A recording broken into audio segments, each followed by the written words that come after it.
Welcome to Sweet Life Beat Life. We hope this video helps. You start by preparing Drive and tools now. Mount Drive into your notebook immediately.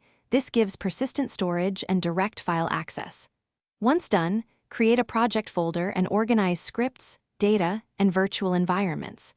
Make sure to open Google Colab or your Jupyter server that supports Drive mounting, because that is how you execute code against Drive files. Also, enable the Drive API if your workflow needs automated uploads or service account access. This avoids later permission headaches. Next, link and configure your environment so Python runs smoothly on Drive.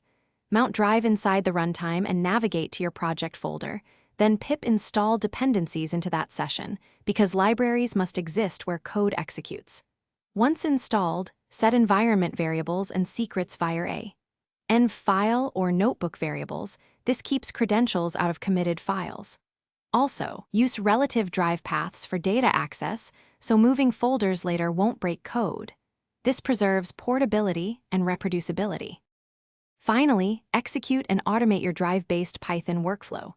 Run scripts from the mounted folder and write logs back to Drive so results persist between sessions. Once stable, add automation. Schedule jobs with cron equivalents, use Colab Pro scheduling, or deploy a lightweight cloud function to trigger runs. If something goes wrong, re-authenticate the Drive mount, verify share permissions and service account ACLs, and refresh any expired tokens. This typical fix resolves most access and permission-related failures. Thanks for watching. Consider subscribing if we helped you.